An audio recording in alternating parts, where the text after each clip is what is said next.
Hello guys, good morning. Mahalaga ang araw na to dahil pupunta kami sa Boracay. Last year pa namin ito plano, kaso nga lang hindi natuloy dahil kailangan namin unahin ang operations ng tatay ko sa kidney niya. Kaya naman sobra ako nagpapasalamat kay Lord dahil this time sa unang pagkakataon, nakapaggala kami kasama ang buong pamilya. Kaya sobrang thankful talaga kami at nangyari na yung matagal namin gusto. Halos bawat kilos ng mga magulang ko ay documented. Bakit? Kasi gusto kong i-treasure ang bawat moment kung gaano ko nakikita na masaya sila. Dahil hindi lahat ng tao, pamilya ay binibigyan ng pagkakataon na makapaggala ng sama-sama. Yung iba nakakapaggala kasama ang barkada or yung iba naman nakakapaggala kasama ang loved ones or sila mismong mag-isa. Kaya sobrang saya na finally natupad na yung isa sa gusto namin mangyari. At syempre, first time kami makasakay ng eroplano.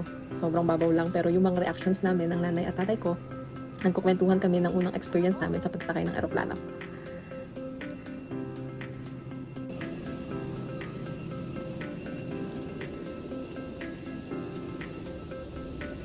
5:45 yung boarding namin and yung arrival namin is around 6:45. So buti na nga lang hindi na-delay yung flight dahil medyo masama yung panahon nun kasi may ibang flight doon na nadidelay. So nag-overthink pa nga ako nun kasi nga baka ma-jigs na naman, baka mamaya may delays, paano yung bayad namin, yung mga nagastos namin kasi pwede mangyari yun, di ba? So hanggat hindi kami nakakarating sa Boracay, hindi pa ako kampante na eto na, nangyari na, tuloy na talaga. Kaya panay lang ang video ko diyan and pray ako ng pray na sana maging safe yung pagbaba namin, walang maging aberya.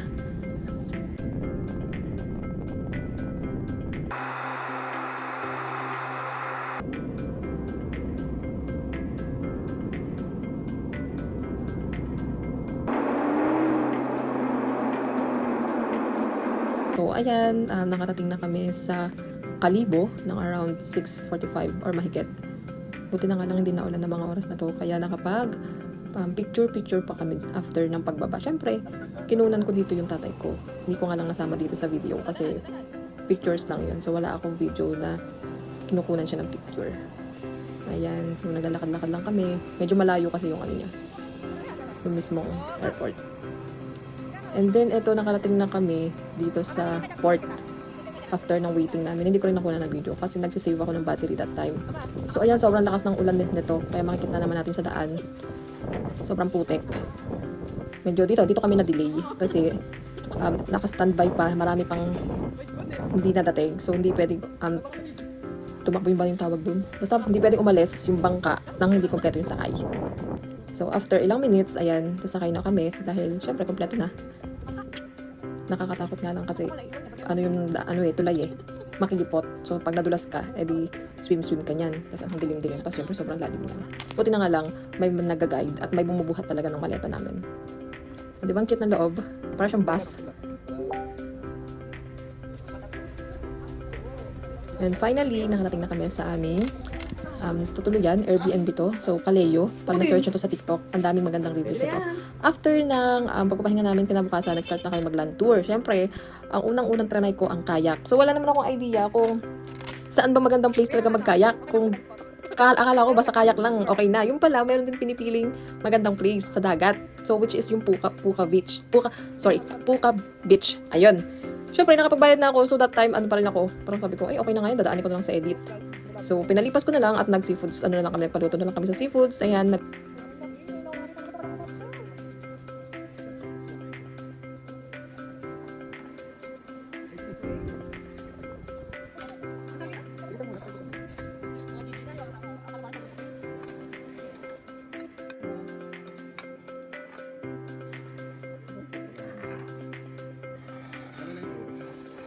punta kami sa mangrove kahit pa sa mga panahon. Kita nyo naman, medyo malungkot yung background. So, video muna kami. Ini-enjoy namin yung sarili namin kahit parang medyo, nung time na yan, parang nakakawalang gana kasi paulan-ulan.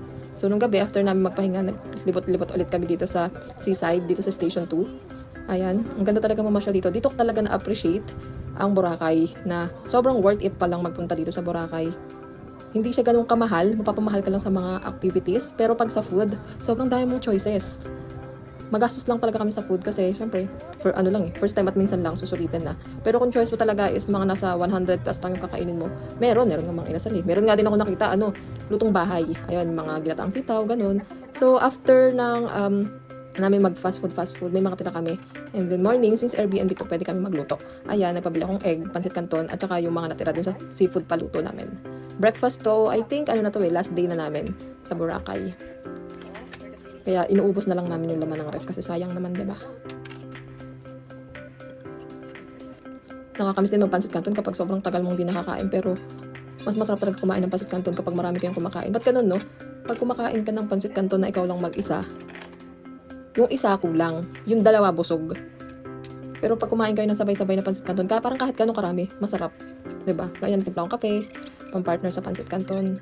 And then, eto na nga, last day na. Wala akong kabalak-balak magpa-braid kasi sabi ng kapatid ko mahal daw. Tapos nung first day namin, dun sa Boracay, marami ako nakikita na nag-offer na mura lang. Pero parang mahal pa rin tong offer sa amin kasi yung sobrang aga. Pag ako kasi kapag decide, nagustuhan ko isang bagay, talagang hindi ako mapakali. So, nag-decide na ako magpaulit ng kayak. Kasi hindi talaga mapakali kasi sabi ko parang pangit talaga ng kayak ko eh.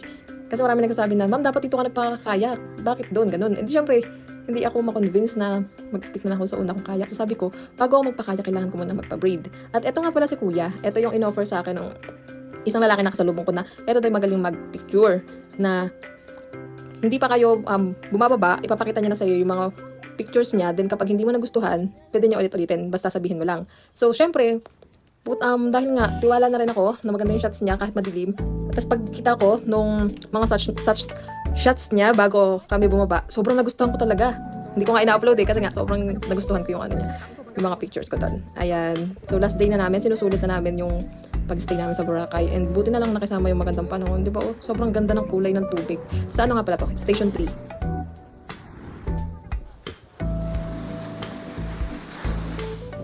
Doon mas maraming kainan at bilihan. Ayan, so outfit check lang ako bago kami umalis.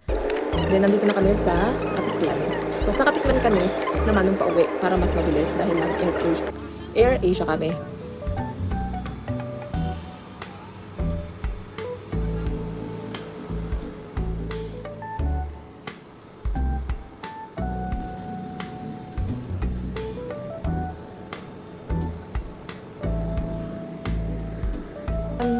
Waiting na lang kami makapasok. And ang oras na to ay 9 a.m. 9 or 8, parang ganun. Mabilis lang ulit. Arrival namin is 10 a.m. And after namin, ayan na, makauwi ng bahay. Siyempre, naantay na ako ng favorite kong doggy. Sobrang nalulungkot daw yan. Lagi daw siya nakaabang sa pinto. Kaya yan, sobrang talo niya. Thank you for watching.